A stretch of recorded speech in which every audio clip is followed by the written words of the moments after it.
قسمت 4 از مجموعه خسرو و شیرین رو با هم پیش میبریم. رسیدیم به اون جایی که یک شاپورنامی اومده به درگاه خسرو پرویز و داره از جهانی که دیده براش تعریف میکنه. راجع به شمیرا حرف زد، یک زنی بسیار قوی که تو قسمت قبلی هست. حیفه که من اینجوری بگم، حتما اونو ببینید. حالا میخواد راجع به برادرزاده اون زن صحبت بکنه که اسمش شیرینه.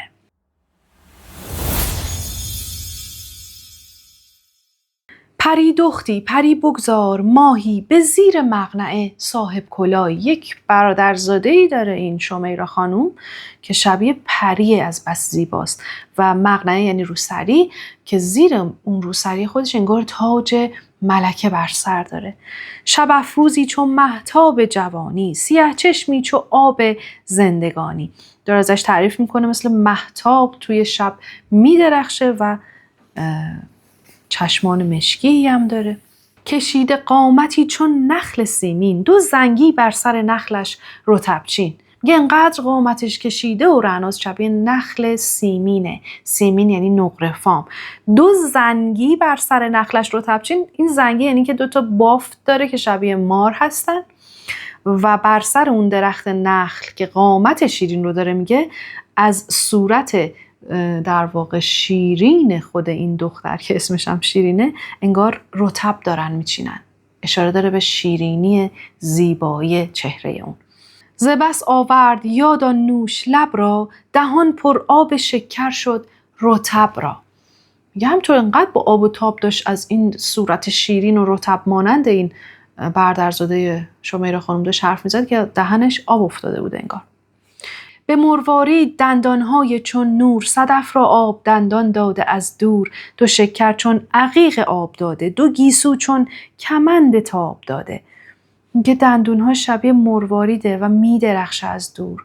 آب دندان داده تو مصرع بعدی یعنی حسرت خوردن. میگه صدف داره حسرت زیبایی دندونهای این رو میخوره.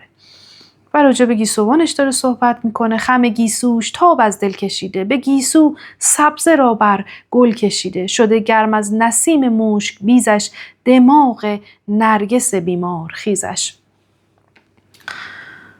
دیگه راجع به خم گیسوشه و اینکه چقدر زیباست و اون نرگس بیمارخیز منظورش اون چیزیه که در وجود شیرین وجود داره و بقیه رو بیمار میکنه. بیمارخیز یعنی بقیه رو بیمار میکنه. فسونگر کرده بر خود چشم خود را، زبان بسته به افسون چشم بد را. یه وقتی خودش رو تو آینه میبینه دچار شیدایی میشه، انقدر زیباست. و با همون افسون خودش کاری کرده که کسی نتونه چشم بد بهش داشته باشه. یک جوری انگار سحر کرده خودشو. به سحری کاتش دلها کند تیز، لبش را 100 نمک هر 100 شکر ریز. میگه انگار یک جادویی داره توی این شخص که لبش همین که باز میشه نمک میریزه، ولی نمکش شیرینه. نمک دارد لبش در خنده پیوست، نمک شیرین نباشد وان او هست. میگه که وقتی که شروع میکنه به خندیدن، نمک در کنار خنده اون پیوست داره، انگار با هم عجین شدن. هیچ نمک شیرین نیست ولی نمک این لب و دهان شیرینه. تو گویی بینیش تیغی است از سیم، که کردان تیغ سیبی را به 2 نیم. فکر میکنی که بینی شبیه یک تیغ تیز نقره‌ایه از بس که باریکه و انگار که صورت گردش رو که شبیه سیبه از وسط به 2 نیم میکنه. ز ماهش 100 قصب را رخنه یابی، چو ماهش رخنه‌ای بر رخ نیابی. یه داستانی هست که میگه نور ماه میتونه ابریشم رو سوراخ کنه و توش رخنه کنه. میگه که مثل ماه صورت نورانی این آدم ابریشم ها رو پاره میکنه، ولی فکر نکن شبیه ماه ها. ماه آبلروه، ماه خیلی صاف و صوف نیست، ولی صورت شیرین از ماه خیلی بهتره. به شمعش بر بسی پروانه بینی، ز نازش سوی کس پروا نبینی. مثل شمعیه که دورش پروانه ها دارن میچرخن و هیچ کس جرأت این رو نداره که بهش نزدیک بشه. صبا از زلف و رویش هله پوش است، گهی قاقم گهی قندز فروش است. صبا باد صبحگاهی، نسیم صبحگاهی، وقتی که از کنار زلف و چهره این آدم رد میشه هله میپوشه، لباس نو تنش میکنه. گهی قاقم، یه موجودات بسیار شیرین و خوشگلی هن که پوست خیلی لطیفی دارن. زمستونا سفید میشن، فصلای تا گرم به رنگ قهوه‌ای روشن در میان، خیلی هم نرمن. میگه انگار که پوست اون رو تنش کرده. قندوز هم یک حیوانیه شبیه روباه که اون هم پوست نرمی داره. موکل کرده بر هر غمزه قنجی، زنخ چون سیب و قبقب چون ترنجی. میگه انگار به هر ناز و ادای خودش یک کاری رو موکل کرده، یعنی یک کاری رو سپرده که دیگه سیب و قبقبم چون ترنج. اون موقع قبقب گویا جزو در واقع مواردی بوده که به زیبایی می شناختن. رخش تقویم انجم را زده را، فشانده دست بر خورشید و بر ماه. میگه انقدر زیباست ستاره ها راه خودشون رو از زیبایی صورت این شخص پیدا میکنن. انگار که به خورشید و ماه دست رسونده، از بس زیباست. دو پستان چون دو سیمین نار نوخیز، بر آن پستان گل بستان درم ریز. داره از زیبایی های جسمی شیرین صحبت میکنه. ز لعلش بوسه را پاسخ نخیزد، که لعل وا گشاید دور بریزد. میگه انتظار نداشته باش بوسه ای به تو بده، بخاطر اینکه این لعل، این جواهر اگه باز شه دور و گوهر ازش میریزه بیرون. نهاده گردن آهو گردنش را، به آب چشم شسته دامنش را.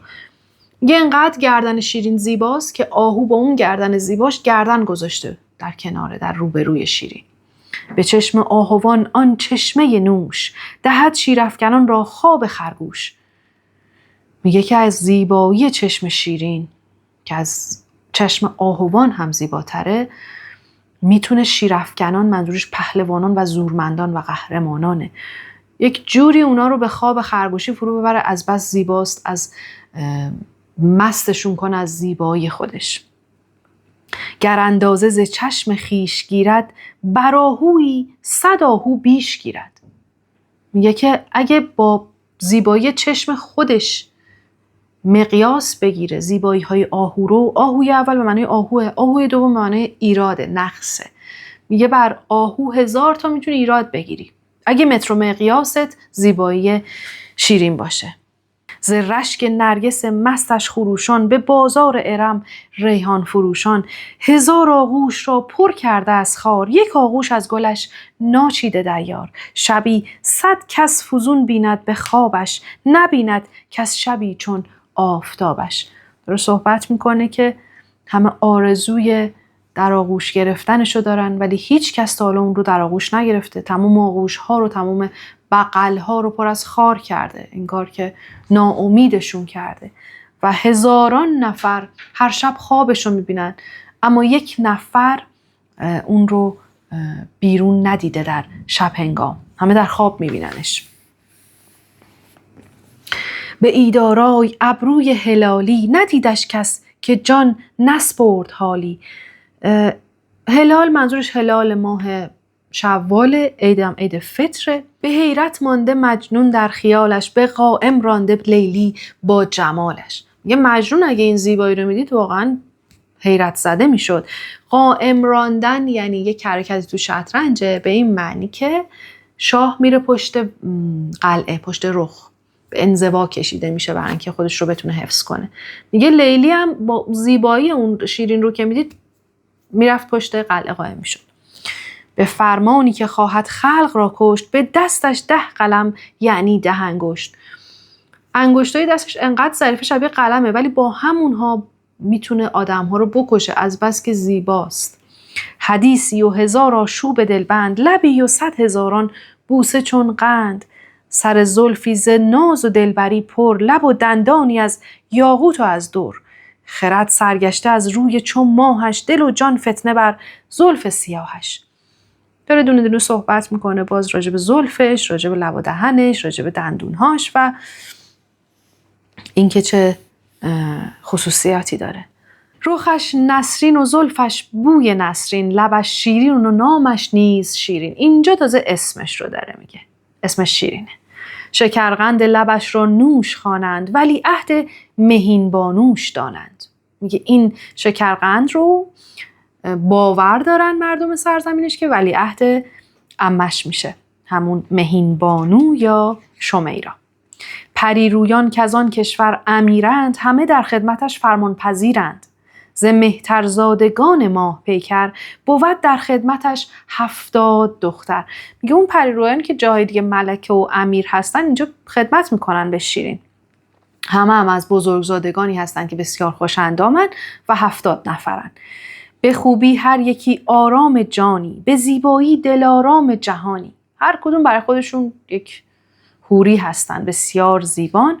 همه آراسته بارود و جامند، چون مه منزل به منزل میخرامند. همه با ساز و جام شراب در دست، مثل ماه منزل به منزل میرن.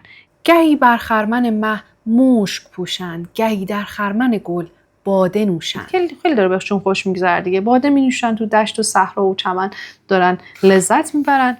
ز برقع نیستشان بر روی بندی، که نارد چشم زخم آنجا گزندی. روشون هم پوشیده نیست، به خاطر اینکه کسی چشم زخم بهشون نمیزنه. توی یه بیتی گفتم بهتون که فسونگر کرده خودش رو، هیچ کس نمیتونه چشم بد بهش داشته باشه. به قامت هر یکی چون زاد سروی، خرامان چون تذروی با تذروی. قد و قامتشون مثل سرو میمونه و تذرو هم قرقاول دیگه، میخرامند مثل قرقاول. دهان تنگشان شیرین چو شکر، به خوشبویی بسی خوشتر ز عنبر. یه دهانشون خیلی خیلی خوشبوتر از بوی عنبر رو داره. به خوبی در جهان یاری ندارد، به گیتی جز طرب کاری ندارد. میگه تو این جهان کسی هم نیست کنارش، تنهاست و منظورش اینه که مجرده. غیر از شادی و رقص و پایکوبی هم کار دیگه ای نداره انجام بده. چو باشد وقت زور آن زورمندان، کنند از شیر چنگ از پیل دندان. اینجوری هم نگاهشون نکن که خیلی خوشگل و خوشقد و بالا دارن میخرامند و ساز میزنن فقط، و اینطوری نیست. اگه وقت زور آزمایی بشه میتونن از شیر چنگالهاشو در بیارن و دندانهای فیل رو بکنن. به حمله جان عالم را بسوزند، به ناوک چشم کوکب را بدوزند. میگه با ناوک مژگونشون میتونن خیلی کارا بکنن، ستاره ها رو میتونن به هم دیگه بدوزن و جان عالم رو به خطر میندازن، میسوزونن از بس زیباست. اگر حور بهشتی هست مشهور، بهشت هست آن طرف وان لعبتان حور. میگه اگه حوری های بهشتی به زیبایی مشهورن، بهشتش اون هم یه طرفه، این زیبارویان یه طرف. مهین بانو که آن اقلیم دارد، بسی زینگونه زر و سیم دارد. رسید حالا به مهین بانو. برآخور بسته دارد رهنوردی، کزو در تک نیابد بادگردی. میگه مهین بانو که این همه ثروتمند زر و سیم داره، توی آخر خودش یک اسبی رو نگه داشته که خیلی تیز تگ و تند پاست. سبق برده ز فهم فیلسوفان، چون مرغابی نترسد زاب طوفان. میگه سبقت گرفته، تندتر از فهم فلاسفه است سرعت این اسب، و زمانی هم که به آب طوفان برسه مثل مرغابیه. به یک صفرا که بر خورشید رانده، فلک را 7 میدان باز مانده. میگه کل دنیا ازش جا میمونن. به گاه کوه کندن آهنین سم، گه دریا بریدن خیزراندم یا خیزراندم. هر دوش درسته که الان براتون توضیح میدم. میگه وقتی شروع کنن به بحث کوه کندن باشه، سماش آهنیه.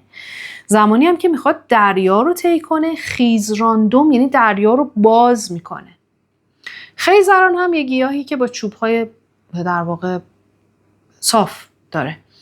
هر دوتاش رو میشه خوند، هر دوتاش هم تو مفهوم درست خواهند بود. زمان گردش و اندیشه رفتار، چو شب کار و گه و چون صبح بیدار. زمان گردش مثل این دورانی که داره میچرخه، شب و روز میشه. این اسب هم مثل اون داره کار میکنه و رفتارش از رو اندیشه است و شب و روز در حال کار کردن. نهاده نام آن شبرنگ شبدیز، بر او عاشق‌تر از مرغ شباویز. میگه شمیرا خانوم اسم این اسب رو گذاشته شبدیز، چون مثل شب هم سیاهه و خیلی هم دوستش داره، عاشقشه. یکی زنجیر زر پیوسته دارد، بدان زنجیر پایش بسته دارد. میگه با زنجیر طلایی این رو بسته. نه شیرین تر ز شیرین خلق دیدم، نه چون شبدیز شب رنگی شنیدم. شاپور داره این رو میگه که این همه دنیا رو گشتم، شیرین‌تر از شیرین ندیدم و اسبی هم مثل شبدیز هیچ وقت پیدا نکردم و نشنیدم. چو برگفت این سخن شاپور هوشیار، فراغت خفته گشت و عشق بیدار. میگه وقتی این چیزا رو شاپور گفت فراغت خفته گشت، دیگه خسرو پرویز نمیتونست با خیال راحت بخوابه، بیدار بود همیشه.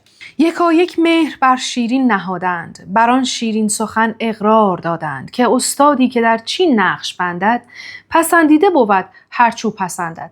میگه با شاپور داشتن صحبت میکردن که به این نتیجه رسیدن و اقرار کردن که اون استادی که داره تو چین قلم زنی میکنه، خیلی هم معروف و مشهورن استادهای چینی در اون زمان، اقرار کردن که تو ازشون ماهرتری.